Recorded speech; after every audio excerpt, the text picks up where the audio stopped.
नमस्कार, आदाब, सत श्री अकाल, जय भीम, जोहार। मेरा नाम है नवीन कुमार।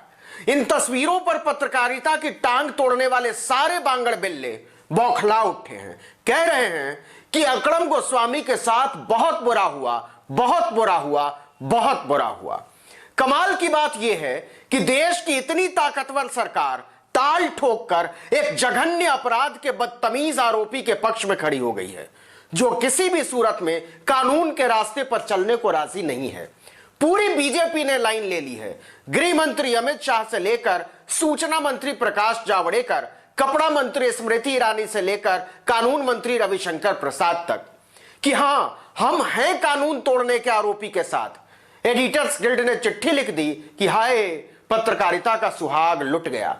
बीजेपी वाले चिल्ला रहे हैं कि लोकतंत्र की जान चली गई, जैसे लोकतंत्र भारत का संविधान नहीं, भारत की जनता नहीं, भारत का लोकतंत्र नहीं, अर्नब गोस्वामी नाम का मौत के लिए उकसाने वाला आरोपी हो, रिपब्लिक टीवी का दफ्तर हो।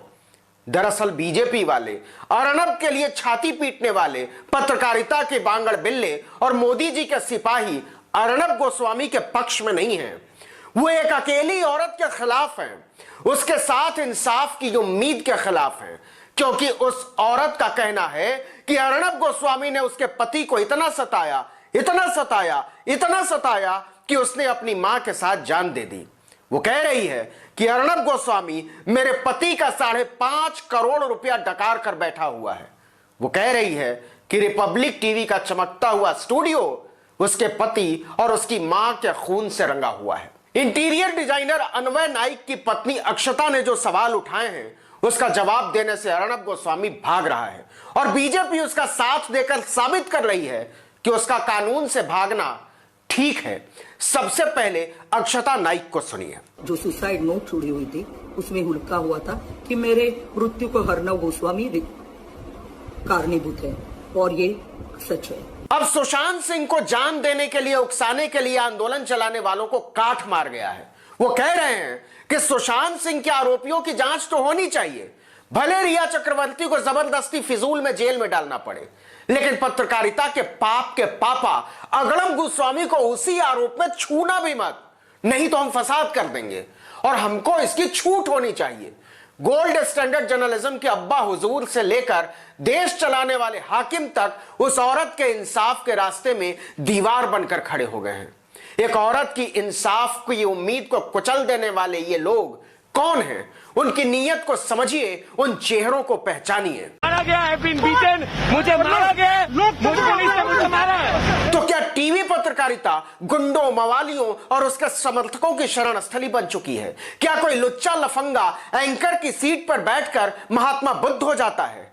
क्या एक कारोबारी और उसकी बुजुर्ग मां को जान दे देने के लिए उकसाने वाला आरोपी केवल इस वजह से गांधी हो जाता है कि वो एक चैनल चलाता है? अगर आपका जवाब हां है, तो आप पत्रकारिता के मूल्यों, न्याय की व्यवस्था और औरत के सम्मान तीनों के खिलाफ खड़े हैं।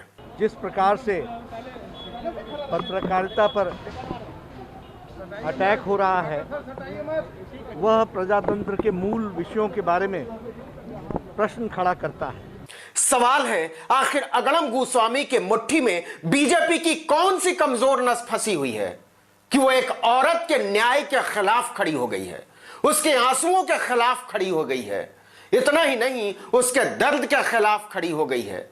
एक औरत को तड़पाने वाला यही अकरम चीखता था कि सुशांत को जान देने के लिए उकसाने वालों को फांसी होनी चाहिए। फिर वो महाराष्ट्र की एक बेटी अक्षता के पति और उसकी मां को जान देने के लिए उकसाने के मामले की जांच का सामना करने से क्यों भाग रहा है, और ऐसे भगोड़े को क्यों बचा रही है बीजेपी? अकरम चिल्ला रहा था कि वो किसी भी सूरत में एक औरत को इंसाफ मिलते नहीं देख सकता, और अगर कानून अपना काम करेगा तो वो सबको देख लेगा। बीजेपी और केंद्र की पूरी सरकार, बड़े बड़े मंत्री और नेता एक औरत की न्याय की उम्मीद को कुचलने वाले अर्नब गोस्वामी की पीठ पर हाथ रखकर खड़े हो गए हैं। इस बात को साफ साफ समझना होगा और इसके खिलाफ बोलना होगा। अब जरा अकरम गोस्वामी पर लगे आरोपों को भी समझ लीजिए। लगातार 1 बरस तक मेरे पति, मैं खुद भी और मेरी कॉन्कॉर्ड डिजाइन्स की टीम उनसे पैसे के लिए भीख मांगते रहे। वक्त पे पैसा न देने की वजह से मेरे पति और मेरे सास को जान गंवानी पड़ी। मुर्गी मारने का आरोप नहीं है उस पर। 2018 की बात है। 53 साल के इंटीरियर डिजाइनर अन्वय नाइक और उनकी मां ने जान दे दी थी। अन्वय की पत्नी अक्षता ने आरोप लगाया था कि उनके पति ने रिपब्लिक टीवी के स्टूडियो में इंटीरियर का काम किया था। 500 मजदूरों ने दिन रात काम किया था अन्वय नाइक के लिए। लेकिन जब स्टूडियो बनकर तैयार हो गया तो अगड़म गोस्वामी पैसा चुकाने में आनाकानी करने लगा। आरोपों के मुताबिक यह रकम बनती थी 5 करोड़ 40 लाख रुपए। आरोप है कि अगड़म अक्षता के पति की मेहनत का यह रुपया डकार गया। इससे अन्वय का परिवार सड़क पर आ गया। अन्वय नाइक ने अर्नब के बहुत हाथ पैर जोड़े, लेकिन उसने अन्वय का पैसा नहीं चुकाया। परेशान होकर अन्वय ने अपनी बुजुर्ग मां के साथ जान दे दी। आरोपों के मुताबिक अन्वय ने अपनी आखिरी चिट्ठी में भी अर्नब और उसके 2 दूसरे लोगों का नाम लिया है। अक्षता का कहना है कि रायगढ़ पुलिस ने इस मामले में एफआईआर तो दर्ज की थी, लेकिन मामले की ठीक से जांच नहीं की। उसी मामले में पुलिस अगड़म को वैन में बैठाकर रायगढ़ ले गई है। उसी मामले में पुलिस अगड़म को वैन में बैठाकर रायगढ़ ले गई थी। इसका मतलब यह हुआ कि जो अर्नब के साथ हैं वो एक ऐसी औरत के खिलाफ हैं जिसके पति और सास को जान देने पर मजबूर कर दिया गया। वो उस धोखाधड़ी के भी साथ हैं जो अन्वय नाइक के साथ हुई। अक्षता के इस सवाल से टकराने की हिम्मत किसमें है जो पूछ रही है कि सुशांत के लिए इंसाफ की मांग करने वाले आज कहां खड़े हैं? वो लोकतंत्र के नाम पर उसी दस्तूर के खिलाफ खड़े हो गए हैं जिसकी शर्तें अगड़म गोस्वामी और उसकी आकाओं ने खुद तय की थी। बिहार के सुशांत के लिए न्याय की आवाज उठाने वाले महाराष्ट्र की अक्षता के आंसू को गालियां क्यों दे रहे हैं? यही अगड़म तो कह रहा था कि उसे सुशांत के मामले में महाराष्ट्र की उद्धव सरकार पर भरोसा नहीं है। यही बात अक्षता कह रही है कि देवेंद्र फडणवीस ने मामला रफा दफा करा दिया था। नए सिरे से जांच होनी चाहिए। उद्धव ठाकरे ने तो बस हां किया है।